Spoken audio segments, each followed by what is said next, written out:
So what is up guys, it's your boy Jason bringing you the first episode in my brand new series Generation England. Now let's just get straight to the point where this is going to be a career mode series that I'm starting with Southampton, where basically my only handicap I sort of have is that I can only use English players. Now that means obviously I picked Southampton purely because of the fact I know they have quite a few decent young English players, and obviously I was looking to build on that and to get a good foundation. And obviously I thought I need to pick a team that actually has a good few English players which I could start off with before bringing in any signings, which would be pretty difficult I thought at the beginning, but obviously you'll see what happens a bit later on.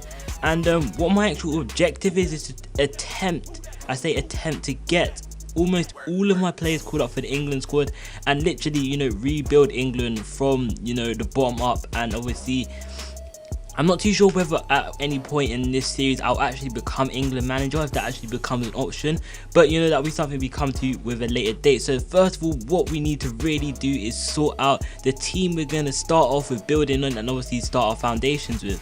So as you may know, Southampton do currently have one of the best academies in England by far. Some of the star names they've produced, obviously you've got Gareth Bale at Real Madrid, you've got Walker at Arsenal, and there's a few other a couple household names that they do have to themselves, like for example Matt Target, James Ward-Prowse, Harrison Reed, Sam Gallagher. Those are just a few of the names that are going to feature highly in this series so far.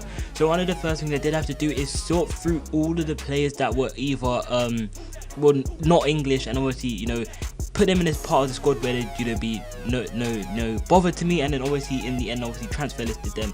So it took me a bit of a while just to look through all the players' stats, see which players I would be interested in using, obviously which players obviously I'd have to let go.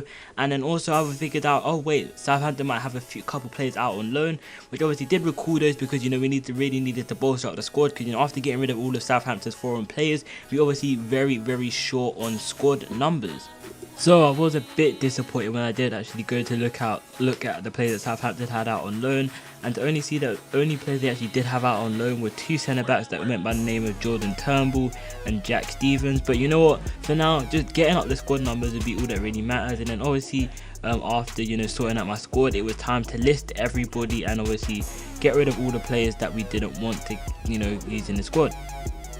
So after sorting through all the players, it was time to check my messages and see what the club expected from me.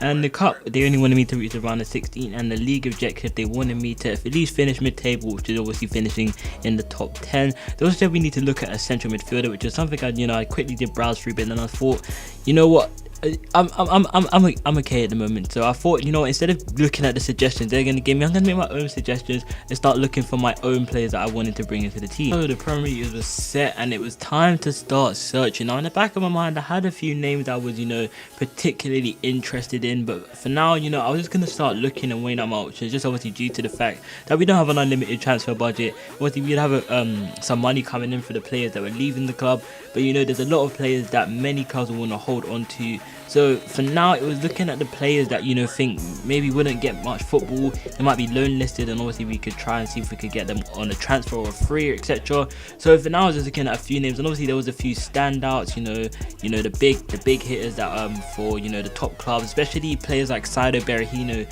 who obviously I was very interested in and looking to do a deal. But for now, it was just trying to weigh up our options and looking at the specific areas in the squad that we really needed to strengthen. So my scout was obviously becoming a very busy man, because there was a lot of players, we was just scouting, adding to the shortlist, etc. that we was, looking to bring in. And obviously, as you saw, I'm looking to bring players that are like under the age of 21. But then it's hard to find players that are under the age of 21 that are willing to leave, their clubs for us, and then also be able to have that impact on the first team straight away. But that is what scouting is all about, and it's obviously going to be a long process until we could actually have a team where I was comfortable with playing matches in. But that's the whole challenge sort of thing. So the scout reports were starting to come back now, and there was a few players we definitely had very strong interest in, being the players like John Stones, Liam Moore of Leicester, Nick Powell of Manchester United, and Jordan Ross of Liverpool were a few players. We made quite a few inquiries, but those are the players that we first of all actually made bids for. Obviously there was I did actually really like the look of Andre Wisdom, but he's currently on loan. And there was also Gael Bigirimana of Newcastle, who had absolutely amazing physical stats, and I was looking to bring him in as well. Now, one of the things that started to shock me was the money that some of these teams were actually demanding from their inquiries was not as much as I expected. We obviously did have a transfer coming from Mayuka, but yeah, like for example, Jordan Rossiter, players like Gel Bigarimana, their transfer fees when there was nothing expensive at all. Like Gel Bigarimana nearly went for just under 4k. 4k, that is a ridiculous steal for the guy. And obviously there was the John Stones inquiry put us all through and was hoping to start securing signings really early. So as we started to meet teams' transfer demands, offers were being quickly accepted and it was time to start offering contracts. So there was a contract there for Jordan Rossiter, there was a contract there for Liam Moore, and then we actually got a bit of a scare there because Liam Moore was obviously in talks with Burnley as well. There was obviously a contract offer for Gel Bigarimana and also a contract for Nick Powell. Now as I said, we got a bit of a scare there with Liam Moore going to Burnley, so I did quickly just go over to the transfer negotiations and then try bump up the wage he was offering to try and lure him to Southampton instead of Burnley. But as the days went by, unfortunately we failed to secure the services of Liam Moore due to the fact that I don't know why he would choose Burnley over us, but he has his reasons, and we also managed to secure our first signing in John Stones. And obviously we had a few players that did leave the club, which was great for us because it's freeing up the space in the squad that we really and truly needed. So as the days went by, it was time to really start putting the nail in the coffin and start focusing on the areas where there was big problems, and one of those areas was not having a key striker. So I made inquiries for Dominic Solanke, which is, I say, key striker, and he's obviously not one of the best, but he is a player with high potential. And then we also looked at Connor Wickham and Saido Berahino. Now West Brom did actually want quite a hefty transfer fee for Saido Berahino, but I was intrigued to bring him to the club, and I was willing to offer them anything that they really wanted for him. So I thought to myself, there are a few players that I definitely obviously want to get rid of, so I lowered the transfer fee to 7 million and offered them Stephen Davis as well in the transfer. And then we also finalised the deals for Gel Bigarimana, and going forward a couple of days we received an offer from Everton for Victor Wanyama, and I thought maybe up that a bit more because that was a bit of an insult for offer.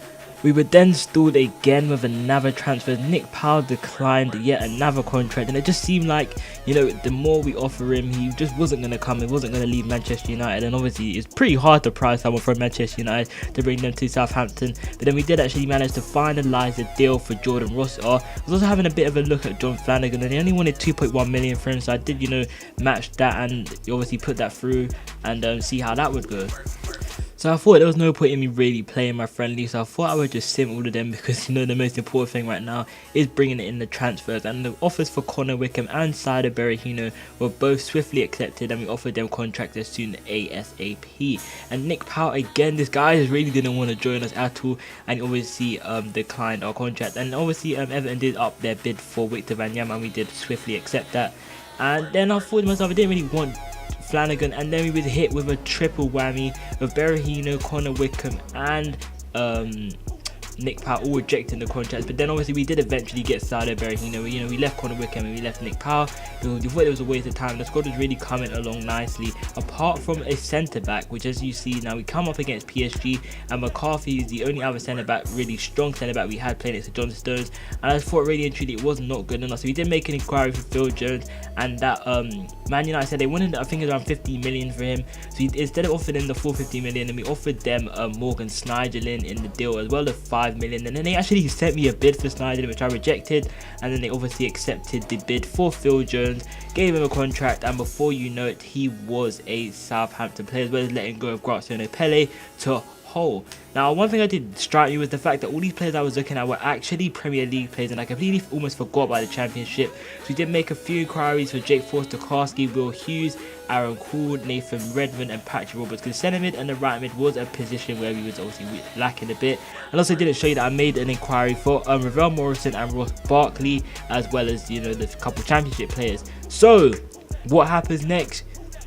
Unfortunately, you're going to have to wait until the next Generation England episode, and I'll also be playing my first game, which is the Premier League opener against Liverpool. So I apologise for this episode being pretty long, but it was the first one and there was so much I really wanted to cram into it. So yeah, if you did enjoy this, please do leave a like down below, subscribe if you're new, links to follow me and subscribe to my other channels, everything that will be in the description. And yeah, this has been your boy Jay. Peace!